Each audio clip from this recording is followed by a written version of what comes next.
Good morning all of you dear student. आज के lecture में हम क्लास 12 का एक्सरसाइज 7.5 का क्वेश्चन नंबर 7 से स्टार्ट करेंगे।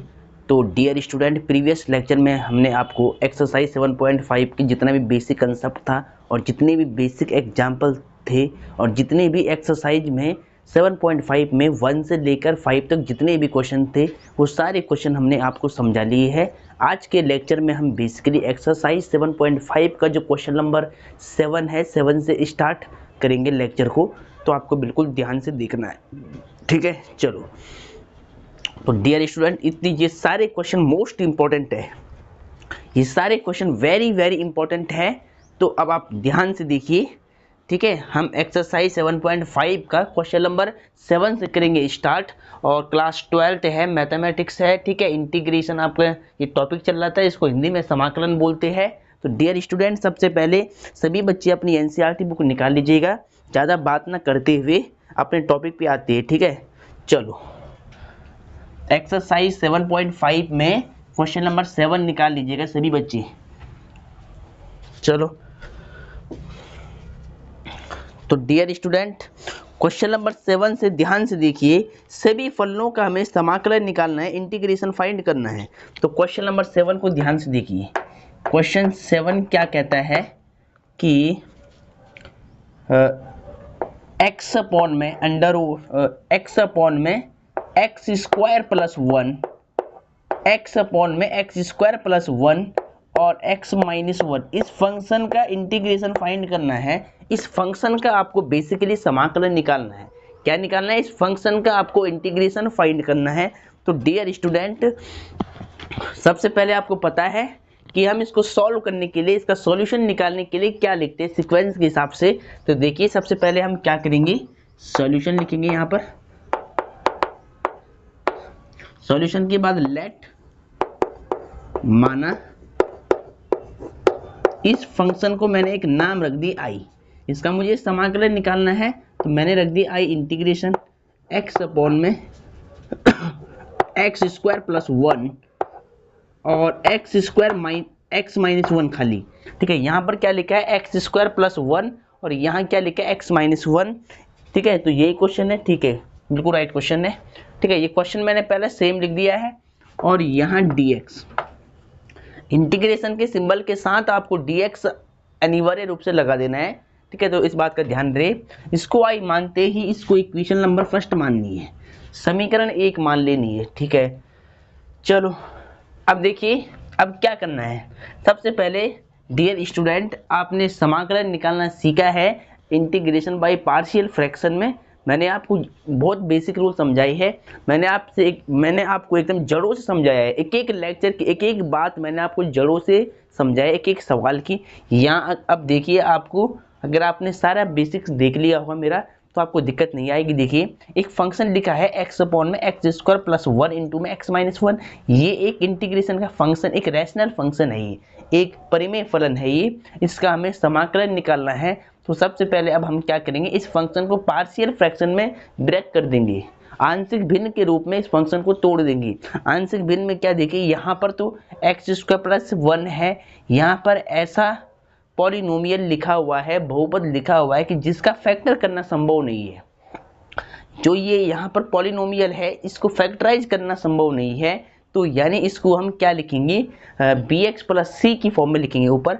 और ये x माइनस 1 एक लीनियर फैक्टर है, रैखिक बहुपद है, तो ये हम सीधा लिख देंगे a अपॉन में x माइनस में 1। तो देखिए, लेट, सबसे पहले अब आपको क्या लिखना है यहाँ पर, by partial fraction, by partial fraction. अब यहाँ पर क्या करेंगे, पार्शियल फ्रैक्शन का यूज करेंगे।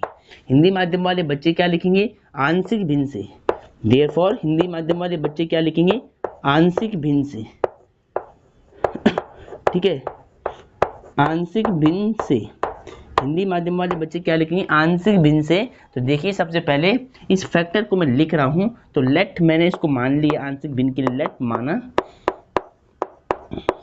ठीक है, एक्स अपॉन में, देखिए x माइनस 1 जो फैक्टर है ना, जो लीनियर फैक्टर है, इसको मैं मल्टीप्लाई में पहले लिख रहा हूँ, ठीक है, फर्स्ट लिख रहा हूँ।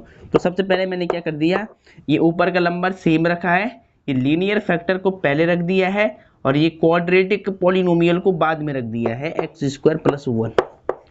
और अब इसको मुझे क्या करना है, इस फंक्शन को मुझे पार्शियल फ्रैक्शन में चेंज करना है। तो क्या करूँगा, देखिए ऊपर देखिए क्या मानते, ए मान लेते हैं ऊपर कांस्टेंट ए अपॉन में ये लीनियर फैक्टर आता है x माइनस में 1। अब देखिए यहाँ पर क्या है, क्वाड्रेटिक पॉलिनोमियल है, ठीक है, द्विघात बहुपद है और इसके फैक्टर करना संभव नहीं है। अगर यदि इसके फैक्टराइज करना, इसको फैक्टराइज करना, गुणनखंडित करना संभव ना हो तो हम इसको क्या लिखते हैं, bx प्लस सी अपॉन में ये फैक्टर पूरा एक्स स्क्वायर प्लस 1 ऐसे, ठीक है। इसके बाद वाला स्टेप क्या रहता है, यहाँ बोथ साइड में दोनों पक्षों में एलसीएम लेते हैं पहले, ठीक है। तो लेफ्ट साइड में क्या वैल्यू है, एक्स अपॉन में एक्स माइनस में 1, एक्स स्क्वायर प्लस में 1। और डियर स्टूडेंट, मैंने आपको एक बात और बताई है कि राइट का एलसीएम वही आएगा जो लेफ्ट का डिनोमिनेटर होगा। ध्यान सुन लो मेरी बात, जो राइट में एलसीएम वही आएगा, इन दो फंक्शन का एलसीएम वही आएगा जो लेफ्ट फंक्शन का डिनोमिनेटर में लिखा होगा, जो हर में लिखा होगा लेफ्ट साइड के फंक्शन का। देखिए यहाँ क्या है, x minus 1 x square plus 1, तो यहाँ पर भी सेम एलसीएम यही आएगा, x minus 1 x square plus 1, ठीक है। चलो आपको यहाँ नहीं देखना तो यहाँ देखिए, आपको एलसीएम लेना मैंने सिखा रखा है। जिन बच्चों को एलसीएम लेना नहीं आता हो उनके लिए मैंने ट्रिक क्या बताई है, जो लेफ्ट साइड का डिनोमिनेटर होगा वही इन दो फंक्शन का एलसीएम आएगा हमेशा। यहाँ पर देखिए दोनों फंक्शन डिफरेंट है तो एलसीएम में दोनों फंक्शन आएंगे। अब ऊपर ए है, ए को आपको एज इट इज लिखना है, इस फंक्शन का डिवाइड करना है एलसीएम से, x माइनस 1 से x माइनस 1 कट हो जाएगा, एक्स स्क्वायर प्लस 1 बच जाएगा। यानी आप यहाँ क्या लिखेंगे, एक्स स्क्वायर प्लस 1 लिखेंगे।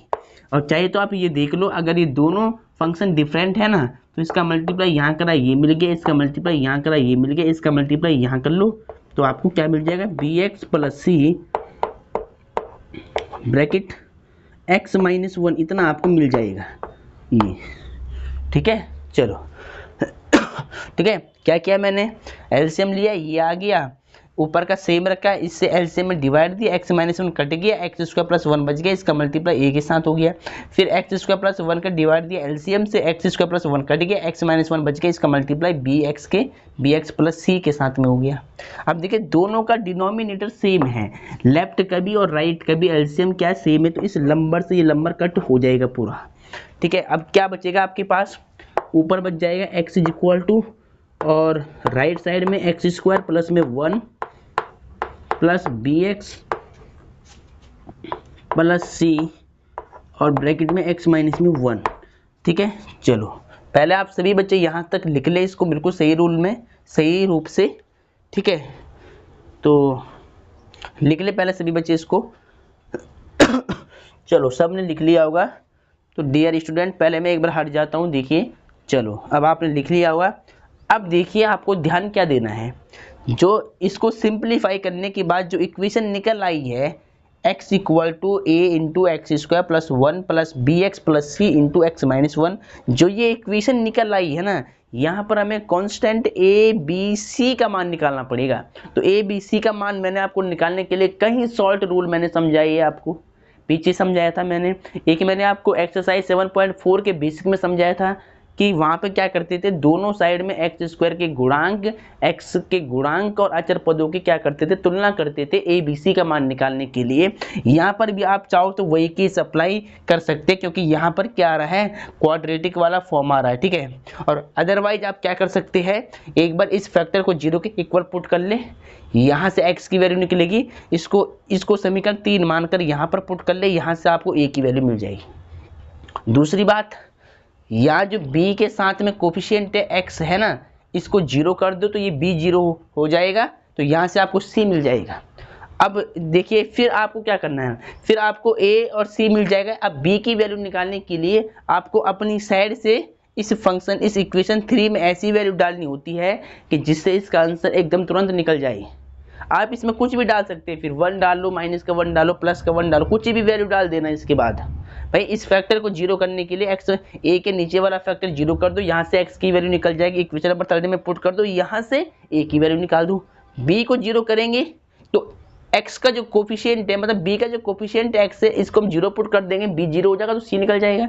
जब c निकल जाएगा तो अब हमें b की वैल्यू निकालने के लिए क्या करना है, अपनी साइड से कुछ भी वैल्यू इसमें डाल दो, इक्वेशन नंबर 3 में कुछ भी वैल्यू आप डाल दो, तो यहाँ से आपको क्या मिल जाएगा, b भी मिल जाएगा। ठीक है, तो ये रूल मैंने आपको समझाया है, एग्जाम्पल में आप देख लेना, जितने भी रूल संभव हो सकते हैं ABC का मान निकालने के लिए मैंने सारे रूल आपको समझाए हैं। अब मैं आपको वो रूल समझा रहा हूँ एक यहाँ पर, जो मैंने एक्सरसाइज 7.4 के एग्जाम्पल्स में और एक्सरसाइज 7.4 में यूज किया था। ठीक है, अब देखिए थोड़ा से वो रूल भी आपको सीखना चाहिए, तो नए नए रूल मैं आपको सिखाता रहता हूँ ताकि आपके जो कंसेप्ट है वो एकदम क्लियर होते जाए। ठीक है, चलो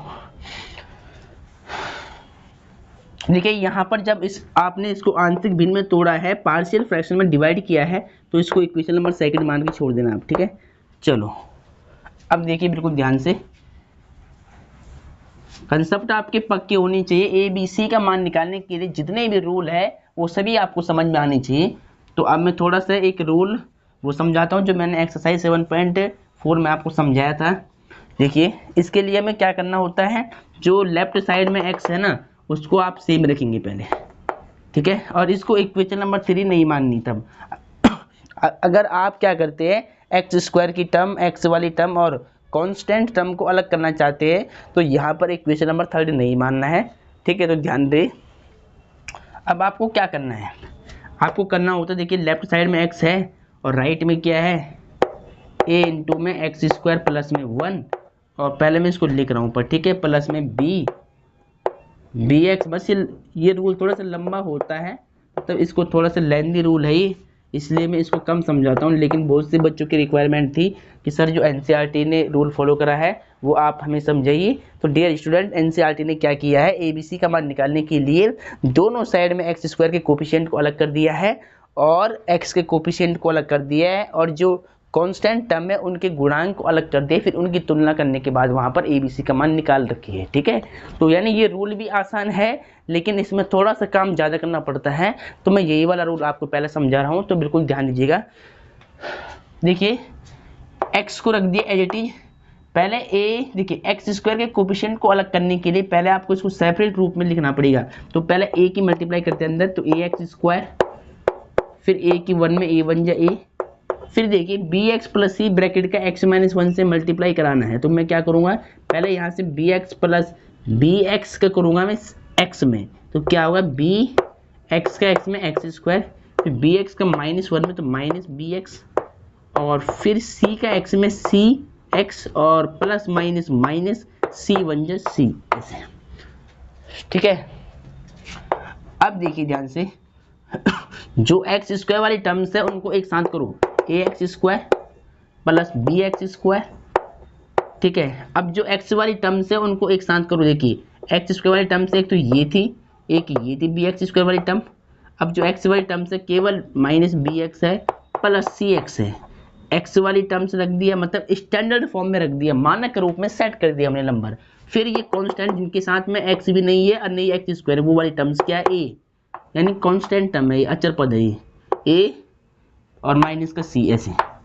ठीक है, अब क्या करेंगे, देखिए डियर स्टूडेंट, इसको x को हम क्या लिख सकते हैं, देखिए इधर x² है, इधर x² है, यहाँ x है, यहाँ कांस्टेंट वाली टर्म्स है। ठीक है, अचर वाली मतलब टर्म दे रखी इधर। तो अब क्या करेंगे, इसको भी अगर ऐसे रूप में लिखना है आपको, आप इसको ऐसे लिख सकते हैं x²। देखिए इधर x² वाली टर्म नहीं है लेफ्ट में, तो हम क्या लिखेंगे, 0x², x वाली टर्म है तो यानी x लिख दो खाली, और कांस्टेंट टर्म यहाँ पर है नहीं है, तो यानी 0 लिख सकते हैं यहाँ पर इसको। ठीक है, कांस्टेंट टर्म लेफ्ट साइड में नहीं है तो इसको हमने 0 लिख दिया।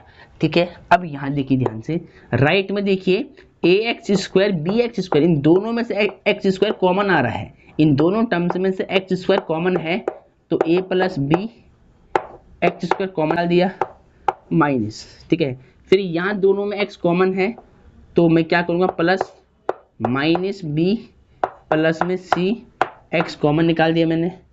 ठीक है, और प्लस में a माइनस c, कॉन्स्टेंट है, इसको अलग कर दिया ऐसे। ठीक है, अब क्या करना होता है, दोनों पक्षों में एक्स स्क्वायर के गुणांक की, एक्स के गुणांक की और अचर पदों की तुलना करती है। ठीक है, चलो तो ये इक्वेशन थर्ड आप याद रखना है, इसको मुझे हटाना पड़ेगा, इसको मैं थोड़ा सा साइड में लिखता हूँ। ठीक है, इसका राइट पार्ट को मैं साइड में लिखता हूँ।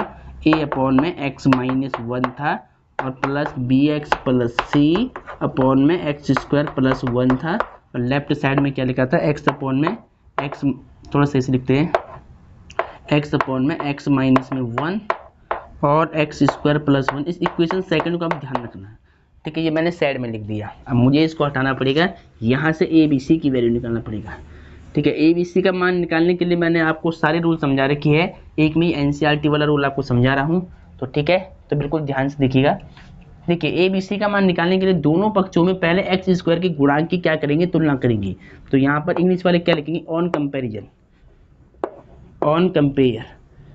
ठीक है, और हिंदी वाले क्या लिखेंगे, तुलना करने पर, तुलना करने पर। ठीक है, अब देखिए ध्यान से, एक्स स्क्वायर के गुणांक की तुलना करो। यहाँ एक्स स्क्वायर का गुणांक देखिए, राइट साइड में एक्स स्क्वायर का गुणांक क्या है, ए प्लस बी है। लेफ्ट में क्या है, एक्स स्क्वायर का कोफिशिएंट 0 है। इसको इक्वेशन आप मान लो थर्ड। ठीक है, चलो फिर x के गुणांकों की तुलना करते हैं दोनों साइड में, बोथ साइड में। x का गुणांक माइनस बी प्लस सी है, तो माइनस बी प्लस सी लिख दिया। और लेफ्ट में क्या है, लेफ्ट में यहाँ पर कुछ नहीं तो 1 मान सकते हैं आप, 1, इक्वेशन नंबर 4 मान लो इसको। उसके बाद देखिए कांस्टेंट टर्म, राइट में क्या है, a माइनस सी है और लेफ्ट में क्या है, 0 है। अगर यहाँ कुछ नहीं है टर्म्स तो यहाँ पर 0 माना जाता है हमेशा, तो इसको मान ले 5th इक्वेशन। अब ये 3 इक्वेशन आपको सॉल्व करनी है और ए बी सी का मान आपको निकाल देना है। तो देखिए पहले इसमें दिमाग लगाओ कैसे सॉल्व होगा। देखिए यहाँ b माइनस यहाँ b प्लस, अगर इनको जोड़ दूँ तो b से भी कट हो जाएगा। यहाँ c माइनस यहाँ c प्लस है, अगर इनको भी जोड़ दूँ तो c से c कट हो जाएगा, है ना, c से c भी कट जाएगा। तो यानी अब मैं क्या करूँगा, इन सारे इक्वेशन को ऐड कर दूंगा, जोड़ दूंगा। तो आप इंग्लिश में क्या लिखोगे, ऐड फर्स्ट नहीं है ये है आपकी थर्ड 4 एंड 5। और हिंदी वाले क्या लिखेंगे, हिंदी वाले लिखेंगे कि समीकरण 1 2 व 3 को जोड़ने पर, समीकरण 1 2 3 को जोड़ने पर हिंदी वाले ऐसे लिखेंगे। ठीक है, हिंदी वालों को क्या लिखना है, समीकरण 1 2 व 3 को जोड़ने पर। और इंग्लिश वालों को क्या लिखना है, 1 2 नहीं 3 4 है। ठीक है, 3 4 5 है इक्वेशन। ठीक है, ये 3 4 5 मानी है, तो हिंदी वाले क्या लिखेंगे, समीकरण 3 4 व 5 को जोड़ने पर। और इंग्लिश वाले add third 4th and 5th। देखिए लेफ्ट साइड को लेफ्ट से जोड़ो, a प्लस बी इसमें जोड़ना है ये, तो माइनस बी प्लस सी हो जाएगा सीधा, और प्लस a माइनस सी। और राइट को राइट से 0 1 0 0 0 1 0 क्या होगा, 1 होगा। तो 0 का मतलब कुछ नहीं होता है। अब देखिए b से b कट हो गया, c से c कट हो गया, a कितना हो जाएगा, 2a हो जाएगा, ट्वाइस ऑफ a की वैल्यू कितनी निकल जाएगी, 1/2 निकल जाएगी। a की वैल्यू कितनी निकलेगी, 1/2 निकलेगी। ठीक है, अब देखिए अगर a की वैल्यू निकल गई है तो हमें b की वैल्यू भी निकल जाएगी। a का मान इक्वेशन थर्ड में पुट कर दो, यहाँ से b का मान निकाल लो।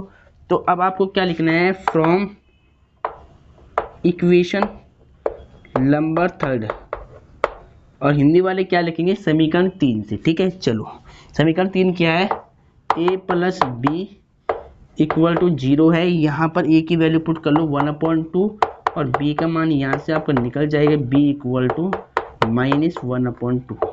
ठीक है, अब c की वैल्यू हो निकालनी है, तो ध्यान दीजिएगा इस a की वैल्यू को अगर इस a की वैल्यू को आप समीकरण 5 में रख लेते हैं, a की वैल्यू को समीकरण 5 में रख लेते हैं, तो c की वैल्यू भी यहाँ से निकल जाएगी। ठीक है, तो चलो इस ऊपर वाले को पहले मैं रफ कर लेता हूँ, इसकी ज़रूरत नहीं है, बस यहाँ में एक्स स्क्वायर के गुणांक और जो कांस्टेंट टर्म होती है उनको सेपरेट करना था बस। अब देखिए ध्यान से, अब देखिए a का मान निकल गया, b का मान निकल गया, c का मान निकालने के लिए इक्वेशन चाहिए आप 4th लो, चाहिए आप फिफ्थ लो। अगर मैं फिफ्थ लेता हूँ इक्वेशन, तो देखिए आपको क्या लिखना है, फ्रॉम इक्वेशन नंबर फिफ्थ यानी 5, हिंदी वाले क्या लिखेंगे, एक बार लिख लेता हूँ मैं, समीकरण 5 से, समीकरण 5 से मैं सी निकाल रहा हूँ, तो ध्यान रखिएगा समीकरण 5 क्या है, a माइनस में c इक्वल टू 0 है, c a की वैल्यू क्या है 1/2 है, माइनस c इक्वल टू 0, 1/2 से माइनस c राइट में जाएगा, प्लस का c हो जाएगा, यानी c की वैल्यू कितनी हो जाएगी 1/2 हो जाएगी। तो अब देखिए इन सभी मानों को मैं साइड में लिख रहा हूँ। पहले देखिए a का मान कितना निकाला है मैंने, a का मान 1/2 निकाला है, ठीक है। b का मान कितना निकाला, -1/2, तो b की वैल्यू -1/2 और c की वैल्यू कितनी निकाली है 1/2 प्लस का 1/2, ठीक है। अब देखिए ध्यान से, इस a b c का मान आपको समीकरण नंबर 2 में पुट करना है। इसको मैंने समीकरण 2 मान रखी है, अगर आपको याद होगा इस समीकरण 2 में पुट करेंगे, यहाँ से इंटीग्रेशन फाइंड कर देंगे, ठीक है। तो अब ध्यान दीजिएगा, चलो अब आपको बिल्कुल ध्यान से देखना है, ठीक है। लेक्चर इंपॉर्टेंट है बहुत ज़्यादा, तो डियर स्टूडेंट आपको समझ में आना चाहिए, तो इसीलिए मैंने वैल्यू साइड में लिख लिया क्योंकि मुझे थोड़ा रफ करना था यहाँ। चलो अब ध्यान से देखिए, अब आपको क्या लिखना है, इंग्लिश वाले बच्चे क्या लिखेंगे, फ्रॉम इक्वेशन नंबर सेकंड, और हिंदी वाले क्या लिखेंगे समीकरण 2 से। क्या लिखना है, समीकरण 2 से।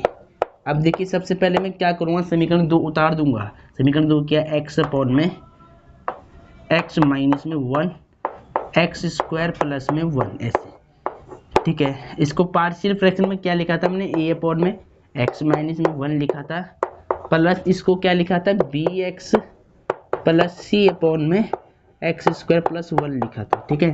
ये आपकी इक्वेशन नंबर सेकंड थी, ये हमने पहले यहाँ लिख दिया है। इसके बाद जो ए बी सी का मान निकाला है वो यहाँ पुट करना है जहाँ ए बी सी है, ठीक है। चलो x अपॉन में x minus 1 x square plus 1, इसको तो रख दे एज इट इज। अब देखिए a की वैल्यू क्या है, a की वैल्यू 1/2 है, यहाँ रख दिया 1/2, x माइनस 1 सेम रखना, प्लस b है, यहाँ पर b की वैल्यू क्या है -1/2, तो -1/2 इंटू में x प्लस c है, यहाँ पर c की वैल्यू कितनी है 1/2, और डिनोमिनेटर में क्या दे रखा है एक्स स्क्वायर प्लस 1, हर में क्या दे रखा है एक्स स्क्वायर प्लस 1 दे रखा है। अब इंटीग्रेशन निकालने के लिए इसको थोड़ा सही रूप में लिखेंगे हम, ठीक है।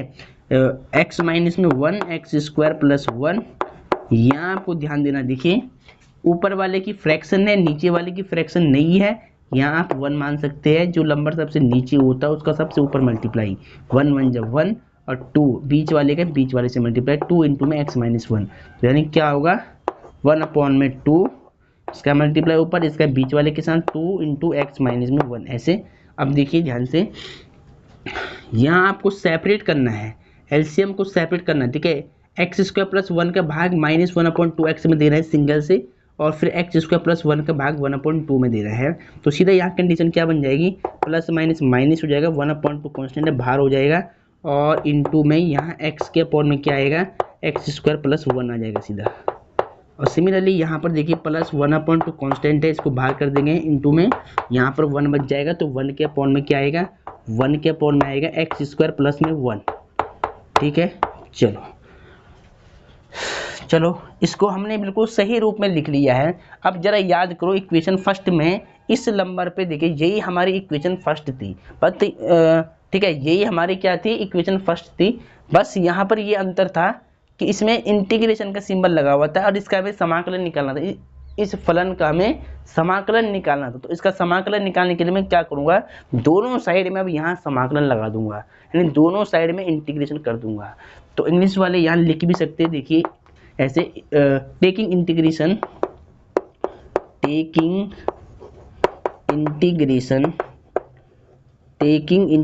On both side, taking integration on both side, दोनों पक्षों का समाकलन करने पर या तो दोनों पक्षों का x के सापेक्ष समाकलन करने पर, ऐसे भी लिख सकते हैं हिंदी वाले बच्चे कि दोनों पक्षों का x के सापेक्ष समाकलन करने पर। ठीक है, अब देखिए ध्यान से हिंदी में आप लिख देना, मैंने बोल दिया। ठीक है, अगर मैं हिंदी में यहाँ पे लिख लूँगा तो फिर जगह नहीं बचेगी नीचे अब। ठीक है, अब हिंदी वाले क्या लिखेंगे, दोनों पक्षों का x के सापेक्ष समाकलन करने पर। अगर x के सापेक्ष ना लिखना हो तो कोई दिक्कत नहीं है, आप यहाँ लिख सकते हैं दोनों पक्षों का समाकलन करने पर या समाकलन लेने पर।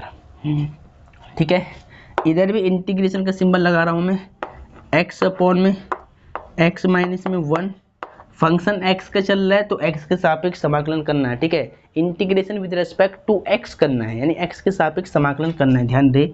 तो x अपॉन में x minus 1 x square plus 1, ठीक है, dx आएगा अगर x के सापेक्ष समाकलन कर रहे हैं तो। यहाँ 1/2 कांस्टेंट है, इसको बाहर कर ले, इंटीग्रेशन ऑफ 1 x माइनस में 1 dx, फिर -1/2 कांस्टेंट है तो 1/2 कांस्टेंट हो गया, इंटीग्रेशन करना है x अपॉन में एक्स स्क्वायर प्लस में 1 dx।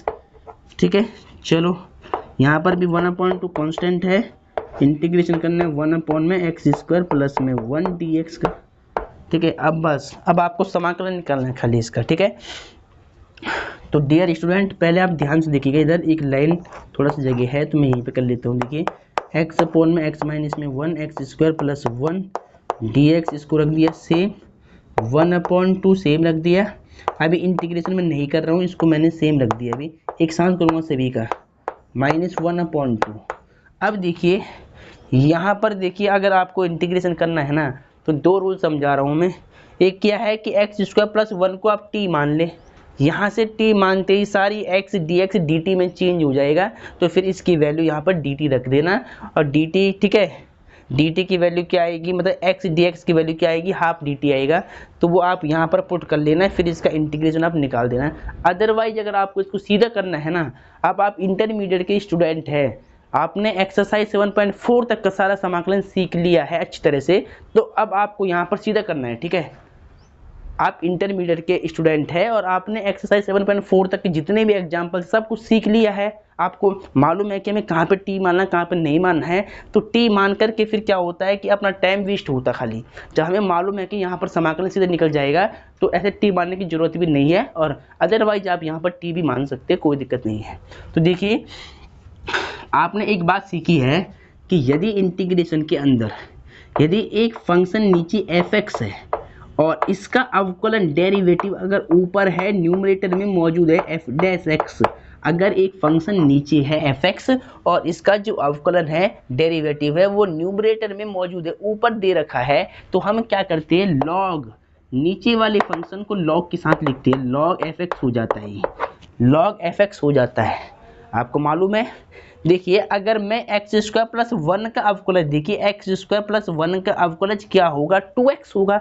अगर 2x मैं ऊपर बना दूं तो मैं एक्स स्क्वायर प्लस 1 को लॉग के साथ लिख सकता हूँ, log mode x plus x square plus 1 लिख सकता हूँ सीधा।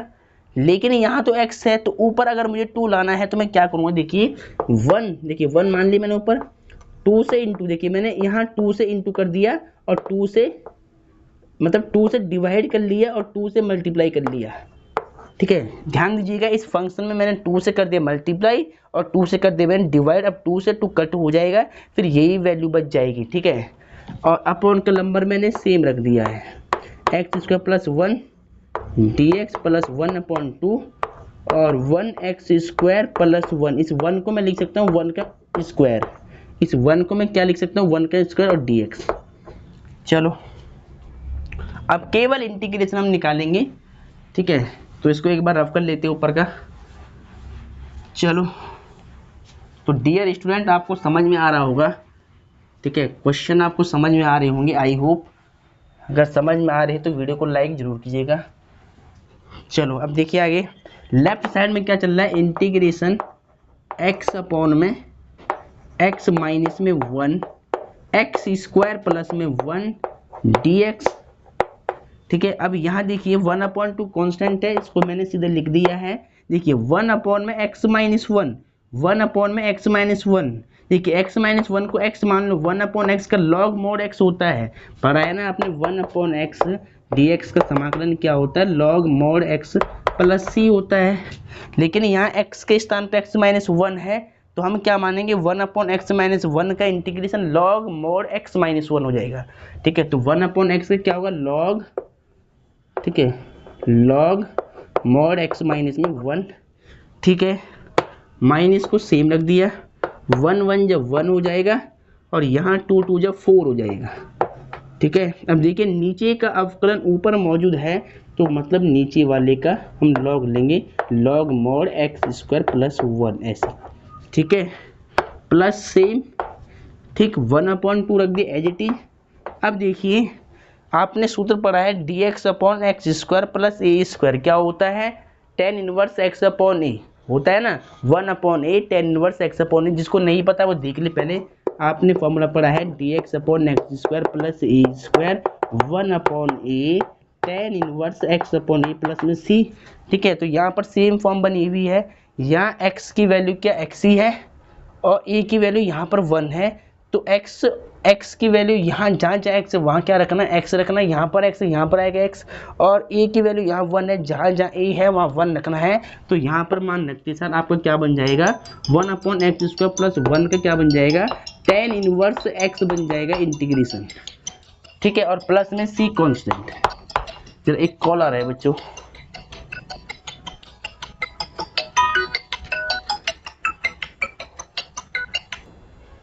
तो डियर स्टूडेंट आपको बात समझ में आ रही होगी, ठीक है, कि इसका ये फॉर्मूला होता है, इसका फॉर्मूला यहाँ ओपन कर दिया तो सीधे मैंने लिख दिया, क्योंकि 1/a 1/1 ही होगा, a की वैल्यू यहाँ 1 है तो केवल 1 आएगा, 1 का मल्टीप्लाई tan 1 में होगा, यहाँ भी 1 आएगा नीचे a की वैल्यू, तो खाली क्या बचेगा tan 1 x, वो मैंने लिख दिया है। ठीक है, बस ये आपका आंसर आ चुका है, आप अपनी NCERT बुक से इसको मैच कर सकते हैं। ठीक है, और थोड़ा अगर आपको अच्छे रूप में लिखना है तो देखिए, अगर आपको याद होगा समीकरण ए को आप ध्यान से देखिए, इस फंक्शन को हमने आई माना था तो इसके नीचे आप आई लिख दे, आई फॉर इंटीग्रेशन, और फिर इसको लिख दे 1/2 log mod x-1 minus 1/4 log mod x² plus में 1 प्लस में 1/2 tan 1 x प्लस में c कांस्टेंट। अब ये आंसर आप चेक कर ले NCERT बुक से, एक बार आंसर चेक कर लेते हैं, क्योंकि ये 7 क्वेश्चन इंपॉर्टेंट क्वेश्चन है, तो ध्यान दें। एक्सरसाइज 7.5 का क्वेश्चन नंबर 7 है 1/2 log mod x-1 minus 1/4 log x² + 1, ठीक है, प्लस 1/2 tan 1 x + c, बिल्कुल राइट आंसर है। तो डियर स्टूडेंट आपको